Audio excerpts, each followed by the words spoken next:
l'Iran, l'Iran, l'Iran des mollahs devient un acteur de cette guerre en Ukraine. Que se passe-t-il?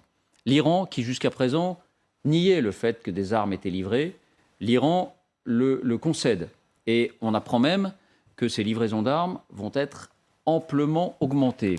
De quelles armes s'agit-il? On a parlé des fameux drones kamikazes, vous l'évoquiez il y a un instant général, qui font tant de mal aux populations civiles en particulier. Ce sont des drones qui sont rustiques d'une certaine manière, qui ne sont pas suffisamment sophistiqués, et donc on ne peut pas envoyer contre des cibles militaires, ils font du mal aux civils.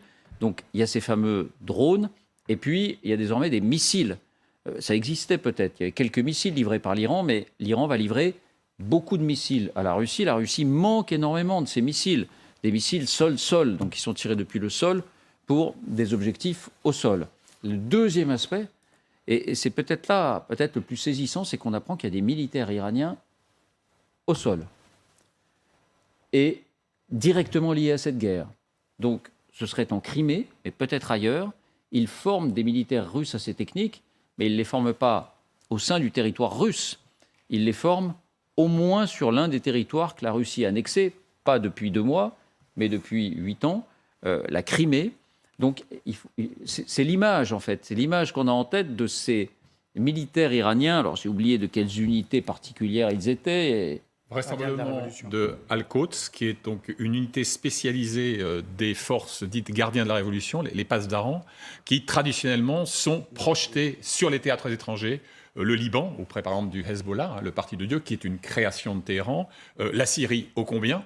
Ils ont infléchi le rapport de force, les Russes, en matraquant par l'armée aérienne, eux au sol. Et donc, c'est vraisemblablement, à mon avis, des officiers, des sous-officiers, donc de cette unité Al-Quds, qui veut dire Jérusalem, de cette unité Al-Quds du corps des gardiens de la Révolution. Parce que quand vous dites la République des Mollahs, n'oublions pas que l'Iran d'aujourd'hui n'est pas que la République des Mollahs. C'est en fait une dictature militaro-théocratique, et non pas uniquement une théocratie. Alors, je rappelle que vous avez écrit un livre qui a fait référence sur l'Iran il y a une dizaine d'années, Vincent. D'un point de vue strictement militaire, général Bammakov, est-ce que ça a un impact, les missiles et les drones iraniens? Je ne pense pas que ça ait un impact ni décisif ni important. Ce que je pense, c'est que pour la Russie, qui est un grand pays, qui est un pays qui se voit encore comme une puissance impériale, ça va être très difficile. Et d'ailleurs, on a entendu le porte-parole du Kremlin aujourd'hui s'exprimer sur le sujet, d'admettre qu'il y a des armes qui ne soient pas russes d'origine, qui puissent être utilisées par une armée russe qui serait donc en manque de matériel, comme vous évoquiez, de missiles, de roquettes, de drones, qui soient sophistiqués. C'est bien un signal de faiblesse également. Ça, je pense d'abord, jusqu'à présent, ils ne l'ont pas admis. Le porte-parole du Kremlin, que nous voyons depuis le début, M. Peskov, a dit qu'il n'avait jamais entendu parler d'une telle hypothèse, en répondant de façon assez ferme à la question insistante d'un journaliste. Et donc, il me semble que là, c'est vraiment... Je ne suis pas sûr qu'ils l'admettent. Et je pense que du côté de ceux qui soutiennent l'Ukraine, il y a un intérêt à faire en sorte de montrer l'importance de l'engagement iranien aux côtés des Russes, mais un intérêt également de communication. Et il faut peut-être se garder d'avoir un jugement trop définitif, à la fois sur les effets de cet engagement et sur la nature concrète de la présence ou non d'Iraniens aux côtés des Russes. Ça peut être une information exagérée, ça peut être une présence exagérée pour montrer du doigt l'Iran. Vous savez, depuis le début, il y a quelque chose qui m'a frappé comme nous tous ici, c'est qu'on assiste d'abord, c'est un conflit symétrique, c'est 2 forces mécanisées et blindées qui s'affrontent. Et ensuite, c'est un mélange de guerre de 14 et de guerre de 40, d'une certaine façon. Les tranchées et les missiles V1 qui bombardaient l'Angleterre. C'est pas ça qui fera la différence. C'est pas ça qui fera la différence sur le terrain. Ce qui fera la différence sur le terrain, c'est d'abord les forces morales, le courage, l'engagement, la volonté, l'acceptation de la mort pour reconquérir le territoire du pays. Alors, on s'en doutait un peu, mais vous nous confirmez qu'il n'y aura pas d'impact militaire très important. On le disait, notamment ces drones iraniens, il y a un effet psychologique sans doute important. Leur fameux bruit de tondeuse à gazon, on en parlait l'autre jour. Peut-être que ça peut ébrécher le moral des Ukrainiens, mais en tout cas, ça n'est pas une arme qui, d'un point de vue militaire, a un impact très important. Mais d'un point de vue politique, est-ce qu'on peut dire que c'est une petite avancée vers une mondialisation de ce conflit, même si l'Iran, on apprend qu'il y a des militaires iraniens au sol, mais enfin c'est une présence faible. L'Iran ne peut pas être considéré comme un co-belligérant pour autant. Mais enfin, est-ce qu'il y a une mondialisation supplémentaire ? J'ai le sentiment que sur la seule avancée, en tout cas la présence iranienne sur le plan militaire et technique, que ce qu'on puisse dire, eh bien, on globalise le conflit. Pourquoi ? Parce qu'il n'y a pas, pour l'instant, les Chinois ne fournissent pas aux Russes des armes, par exemple. Non. Là, nous aurions quelque chose de très différent. Ensuite, j'ai le sentiment... Oui, mais enfin, l'Iran, vous voyez bien, c'est sûr. ce que George Bush appelait l'axe du mal. Absolument. Mais c'est peut-être, symboliquement, c'est une réponse aussi aux Occidentaux, puisque l'Amérique est derrière. Je rappelle, on est à quelque chose, j'ai repris le chiffre, je crois, quasiment 18 milliards en aide militaire de la part des Américains aux Ukrainiens. Donc on sent qu'il y a une volonté de la part des Iraniens de dire nous sommes aux côtés des Russes parce que de toutes les façons, nous sommes l'axe du mal. Et nous ne sommes pas dans le système international comme vous l'entendez, nous sommes hors système, mais nous sommes hors système tout en étant confrontés, en tout cas en opposition au système, donc en étant avec les Russes. Oui. Mais alors, du point de vue de la considération de cette guerre, de la relation, de la réaction américaine ou d'autres considérations, est-ce que ça change un peu la donne ? Qu'est-ce qui peut changer politiquement, pas militairement, Isabelle ? Alors, d'abord, c'est la consolidation de cet axe antidémocratique qui pousse un modèle autocratique dans le monde et qui est formé notamment de la Chine, de la Russie et de l'Iran. La Chine n'a pas voulu le concrétiser pour l'instant d'un point de vue militaire, mais elle tient très fort pour l'instant sur le côté politique. La Chine ne donne aucun signe qu'elle va lâcher Moscou.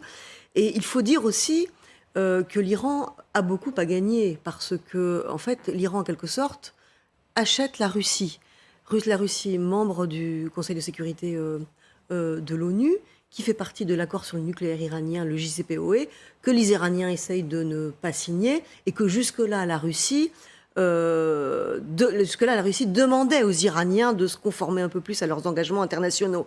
Alors là, on a une espèce de freestyle, c'est-à-dire que l'Iran se met Moscou dans sa poche. Grâce au soutien militaire qu'il apporte à la Russie, va pouvoir peut-être s'exonérer de cet effort de retour dans le JCPOA et accélérer son programme nucléaire militaire. Donc c'est une des conséquences. Par ailleurs, Vladimir Poutine, depuis le début, on voit bien qu'il cherche à... alors c'est aussi pour des raisons militaires, puisque visiblement son armée ne suffit pas à répondre à l'armée ukrainienne. Donc il essaye d'entraîner dans la danse d'autres pays. Oui. La Biélorussie, ça n'a pas encore très bien marché. Là, il entraîne l'Iran. Et c'est vrai qu'on sent quand même chez lui une volonté de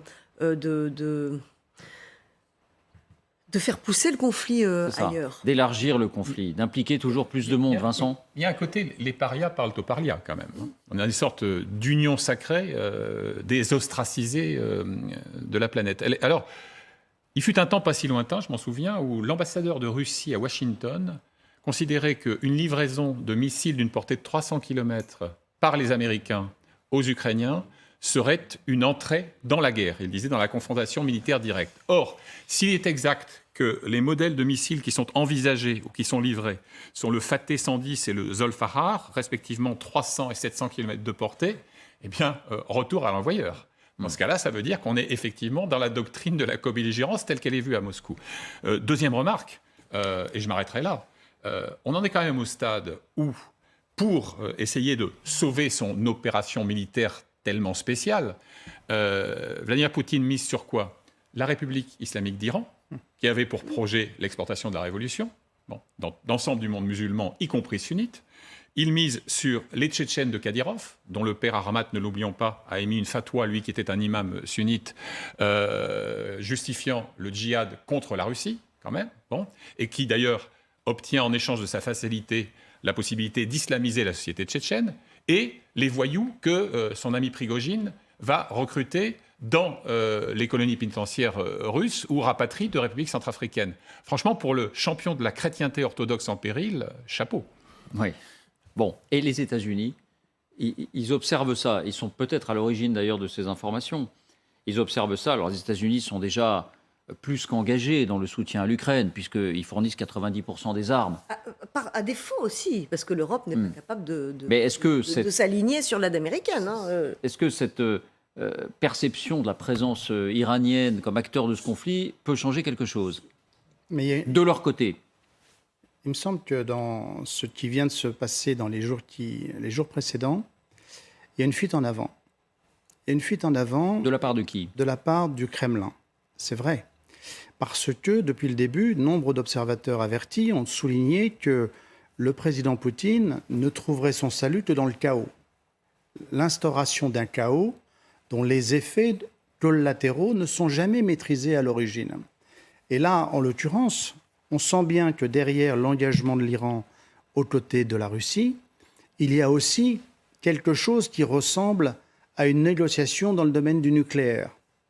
Probablement, me semble-t-il, parce que, évidemment, dans les négociations qui ont lieu avec l'Iran depuis de nombreuses années, sur lesquelles on va pas avec revenir Donald maintenant, Trump, les États-Unis étaient sortis de l'accord, il était Absolument. question d'y revenir.